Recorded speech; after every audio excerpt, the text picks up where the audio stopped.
I say this time after time. Stop trying to wind up like this in the golf swing, right? The takeaway, in my opinion, is literally the most important part. You get it slightly wrong, then throughout the whole swing, you've got to make up compensations in order to get that club face back square.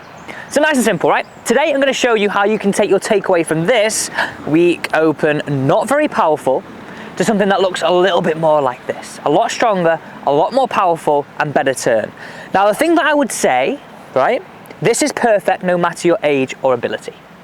Now the one thing to remember about this channel is that it's powered by you. So if you are a subscriber, do make sure you subscribe and hit that thumbs up button and get your questions down below. I'm here to help you play your best golf in 2022, because today's question comes in from Jim Callahan.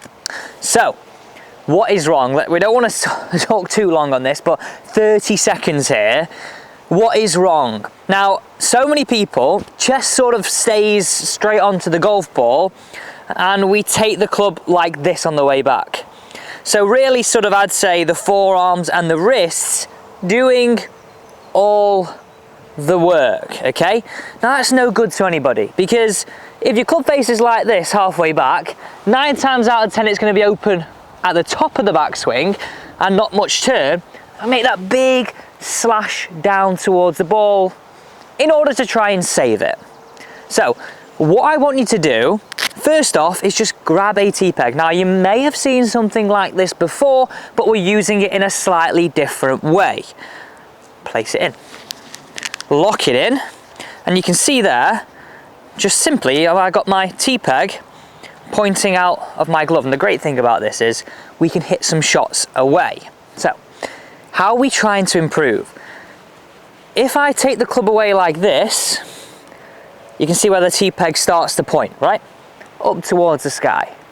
I want you to think, how can I keep, and this is, oh my, this is so simple. Can I keep the T-peg pointing sort of somewhere towards the ball? And can I feel as though my zip or my buttons on my shirt stay in the same line as my hands to start the swing? Now look what happens now. First thing that I would say, look how much stronger my club face is. The second thing I would say is also look how much more turn I've got. Just like this. Crazy, right? The difference. So have a look at the screen right now. I'm going to put these both in slow motion and really play close attention left and right. On the left, we've got the weaker, sort of, well, more compensations you've got to make. Of course you can hit good shots, and you're not going to hit great shots every time with the perfect technique, but what I'm saying is, on the left, it's going to be a little bit weaker.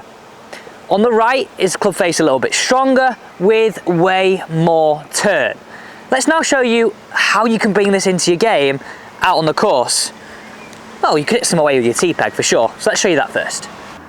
Nice and simple. On the range, all you do is maybe give it 1, 2 waggles, and then just use that as your focus point and let the rest of the swing take its course. Oh, yes, please. Yes, please. And you can do this with your irons, you can do this with your driver. Nice and simply, just think about it as less compensations, okay? How do you take it to the course? Now, think of a major champion, Justin Thomas. Think of what his little pre-shot routine. He sort of like takes the club back, stops, and then hits it away. Give him a really good feeling of what he's trying to do. So take your T-peg out and use your glove as your reference point and do the same thing. Getting a good feeling of, in that first quarter of the swing, controlling the club face and getting a better turn. Now I've come down to what I would say is one of the harder tee shots, right? And when you get to the end of your round, you're getting tired, it's harder to make up for your mistakes. So this is all I would do. Address that golf ball. 1, 2, and again with the T-peg out, but use your reference point of your logo pointing at the ball. Then smack it away. Oh, so much more control throughout your whole round, and that's hitting you that big word, consistency. Thanks so much for watching. I do hope you enjoyed this, and if you did, please do hit the thumbs up button.